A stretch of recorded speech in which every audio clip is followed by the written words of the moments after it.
नमस्कार, hello and welcome to a new video of Pathak ji excellence. यह हमारा पॉलिटिकल साइंस सीरीज़ का लेक्चर है और इसका टॉपिक है आज का इंटरनेशनल ऑर्गेनाइजेशन। यह हमारे फॉरेन पॉलिसी सीरीज़ का तीसरा और आखिरी वीडियो है। इससे पहले हमने पंचशील के ऊपर कवर कर लिया है, principles of Indian foreign policy cover कर लिया है। वीडियोज़ का लिंक डिस्क्रिप्शन में, अगर आपने नहीं देखा है तो you can go through those videos. This is a brief introduction to myself. I am Mayank Pathak, a faculty at Pathak Ji Excellence. मेरे बारे में जितनी डिटेल्स हैं सारी यहाँ दी हुई हैं। If you want to know more about me, pause the video and see it. आज हम देखने क्या क्या वाले हैं, आइए उसे देख लेते हैं एक शॉर्टली।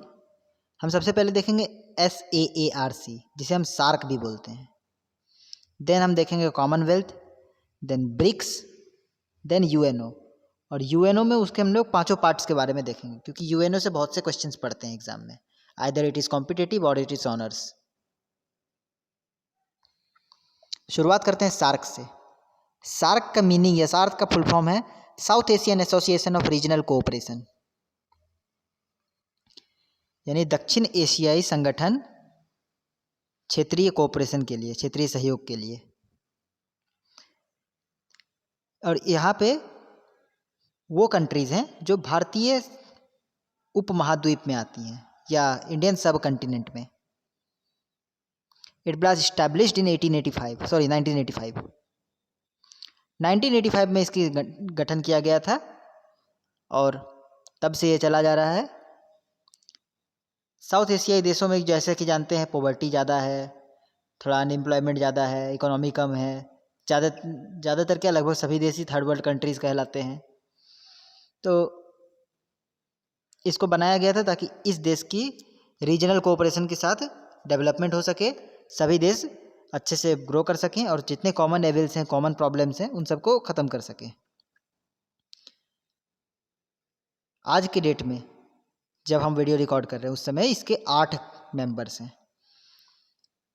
जो 8 मेन इंडिया सब कॉन्टिनेंट में लोग आते हैं वो 8 इसके मेंबर्स हैं, जो हैं India, Nepal, Bhutan, Pakistan, Sri Lanka, Myanmar, Bangladesh and currently नया मेंबर इंक्लूड हुआ है 2014 में शायद, Afghanistan.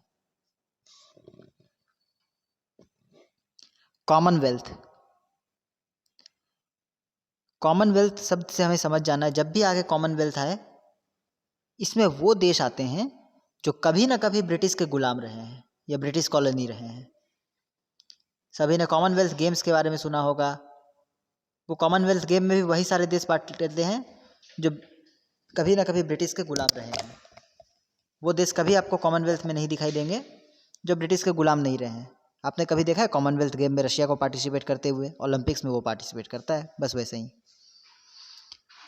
The organization was formed in 1931।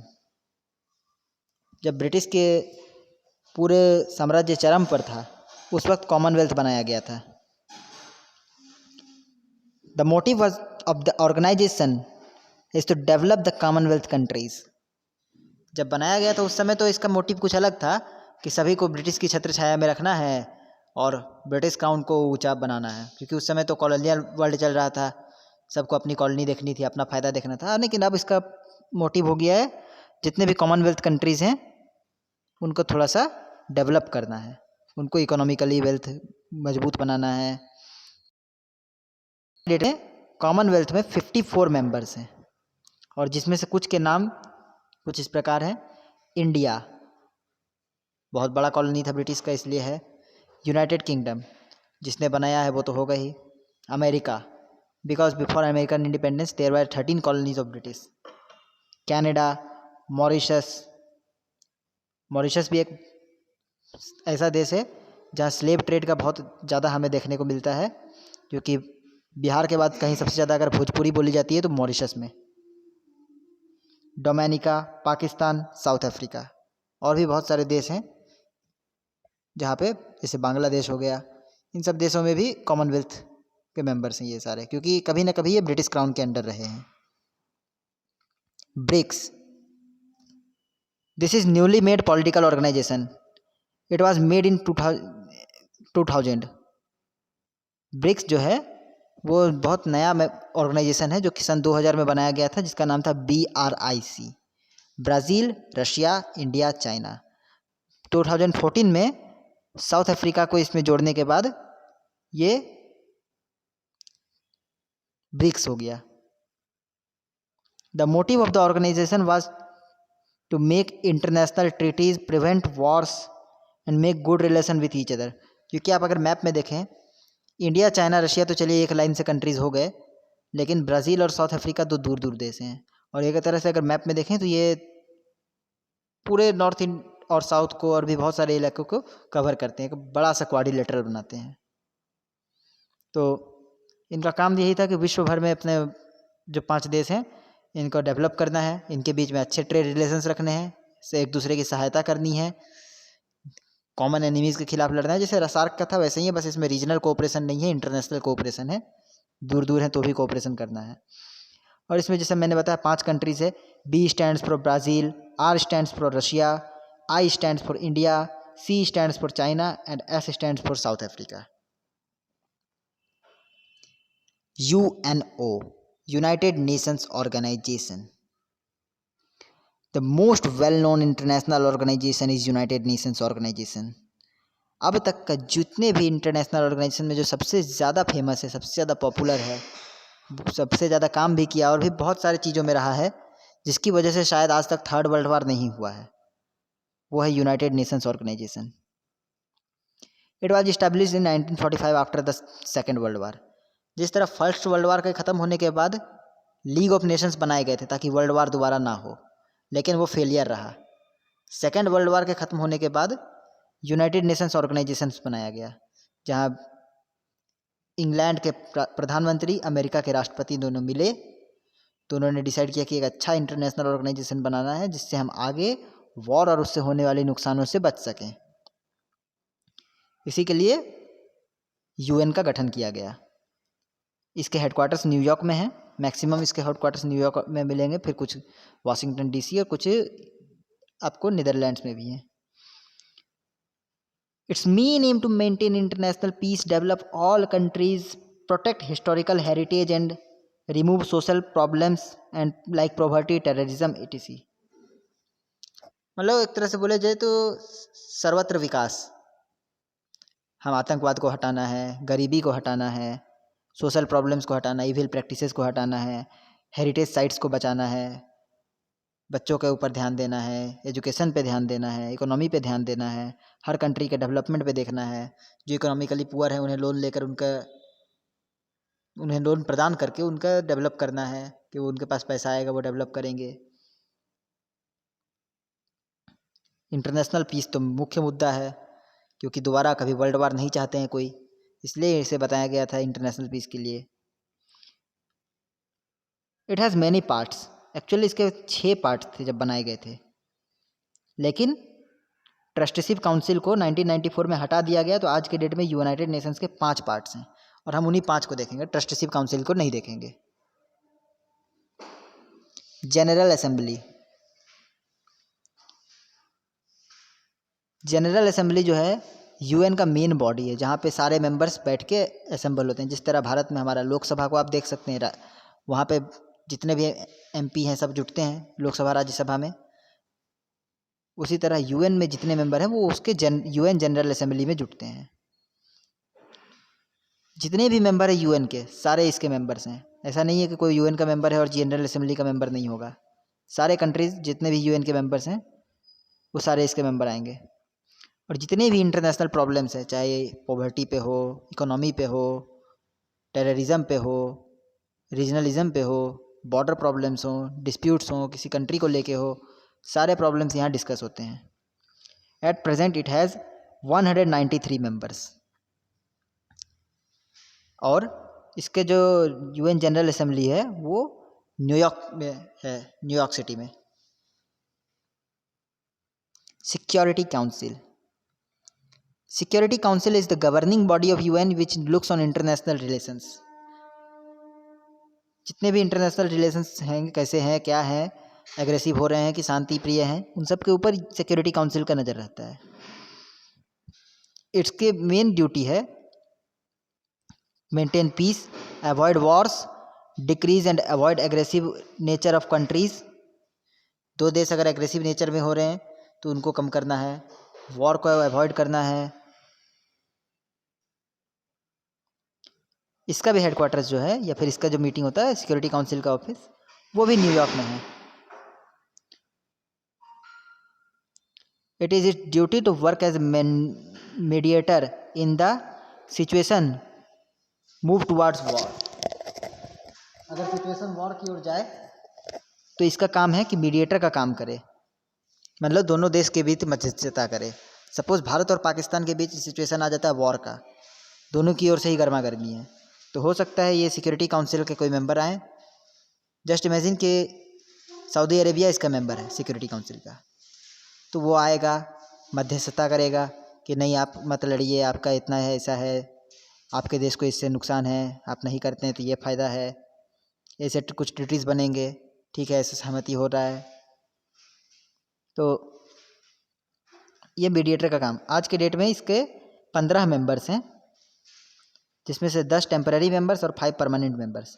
और जो परमानेंट मेंबर्स हैं वो हैं United states of America, United kingdom, Russia, France and China.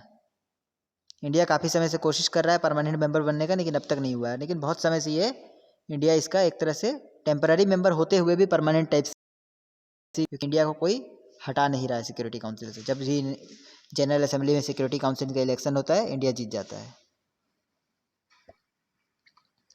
World bank and IMF। SBI तो आप सब जानते हैं, या एक्सिस बैंक, कैनरा बैंक, कोई भी बैंक, जिस तरह वो काम करता है कि कुछ रईस लोग उसमें पैसे डालेंगे, कुछ गरीब उससे बोरो करेंगे, रईसों को वो इंटरेस्ट देगा, गरीबों से इंटरेस्ट लेगा। वर्ल्ड बैंक कुछ उसी तरह काम करता है, लेकिन यहाँ पे वर्ल्ड बैंक में किसी एक इंसान का अकाउंट नहीं होता है, जो होते हैं वो देश के नाम पे होते हैं।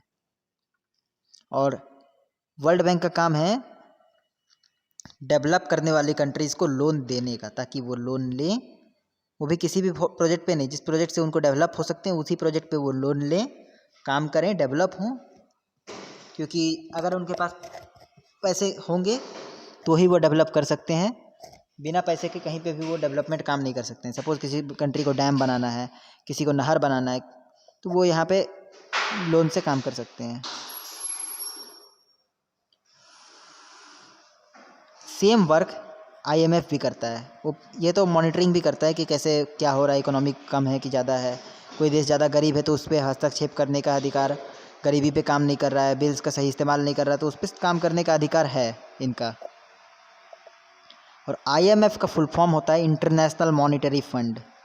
IMF stands for international monetary fund. जितने भी मेंबर हैं UN के, जो कि जनरल असेंबली में भी रहते हैं, सारे वर्ल्ड बैंक के भी और IMF के भी मेंबर्स हैं। और इन दोनों का ही ऑफिस वाशिंगटन DC में है।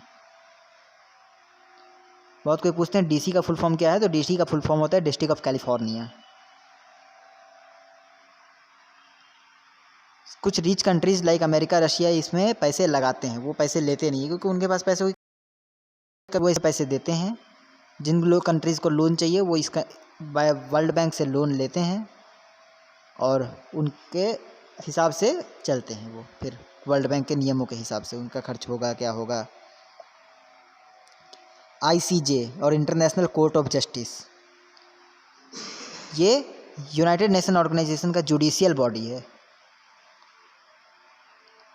और ये ICJ हैग में है, हैग या हैग्यू जो आप बोलते हैं, नीदरलैंड्स में हैग्यू में है। और इसका ड्यूटी है इंटरनेशनल डिस्प्यूट्स को सॉल्व करना, इंटरनेशनल प्रॉब्लम्स को सॉल्व करना, इंटरनेशनल इश्यूज़ में जजमेंट देना। बहुत सारे इश्यूज़ होते हैं जिसमें ये कई बार मध्यस्थता करता है। दो देशों के बीच में किसी चीज़ को लेके विवाद हो रहा है, उसमें आएगा ये। इंटरनेशनल केस है, सपोज़ किसी देश का केस है, दूसरा देश का प्रॉब्लम भी है वो, तो इंटरनेशनल केसेस में ये आएंगे। और किसी भी दो नेशन के बीच में डिस्प्यूट है तो वो ICJ जा सकते हैं, ICJ उनकी सुनवाई करेगा। जैसे हमारे देश में भी आप एग्जांपल ले सकते हैं कुलभूषण जाधव के केस, जो भी हाल में ही हो रहा है। कुलभूषण जाधव जानते होंगे, पाकिस्तान में फंसा हुआ है, उसका जो केस चल रहा है वो इंटरनेशनल कोर्ट ऑफ जस्टिस में चल रहा है, क्योंकि इनके जेब फंसा है, 2 देशों का मामला है, वो छोड़ना चाहते नहीं है, इनको छुड़वाना है, तो उनके कोर्ट से काम नहीं हो रहा है, वो इंटरनेशनल कोर्ट ऑफ जस्टिस में है। इकोनॉमिक एंड एजुकेशनल काउंसिल, ये अगर हम आसान शब्दों में कहें तो यूनाइटेड नेशंस की समाज कल्याण योजना है। इकोनॉमिक एंड एजुकेशन काउंसिल आपका काम क्या करेगा कि ये देश की इकोनॉमी पर नज़र रखेगा, इकोनॉमी को डेवलप करना चाहेगा, एजुकेशन को डेवलप करना चाहेगा, बच्चों के बारे में सोचता है, डेवलपमेंट के बारे में सोचता है, इंटरनेशनल डेवलपमेंट के ऊपर देखता है। इसका ड्यूटी वही है बच्चों का, जैसे यूनिसेफ आप देख लीजिए, यूनिसेफ इसके पार्ट है, यूनेस्को इसके पार्ट है। यूनिसेफ का फुल फॉर्म होता है United nation international children emergency fund, जिसके अंतर्गत ये बच्चों की शिक्षा, सुविधा और बाकी चीज़ों के ऊपर देखते हैं। UNESCO, United Nation economical, social and cultural organisation, ये आपके वर्ल्ड हेरिटेज साइट्स को देखते हैं, इकोनॉमीज़ को देखते हैं, कल्चर्स को, सोसाइटी को, सब कुछ। और इसके जो ऑफिस हैं ये भी न्यूयॉर्क में लोकेटेड है। तो ये कुछ इंटरनेशनल ऑर्गेनाइजेशंस थे जिनके बारे में हमने इस वीडियो में देखा। और अगर आपको इस वीडियो से कुछ समझ में आया हो तो वीडियो को शेयर करें, दूसरों का भी भला करें, अपने दोस्तों के साथ वीडियो को लाइक करें, चैनल को सब्सक्राइब करें। कोई सवाल रह गया है तो चैनल में कमेंट कर सकते हैं। डिस्क्रिप्शन में टेलीग्राम लिंक है, वहाँ पे इस वीडियो का PDF मिल जाएगा, आप देख सकते हैं। क्वेश्चन आए तो वहाँ पे भी आप पूछ सकते हैं, आपको सवाल का जवाब दिया जाएगा। और अगर सब कुछ क्लियर है तो फिर मिलते हैं अगले वीडियो में। तब तक के लिए नमस्कार।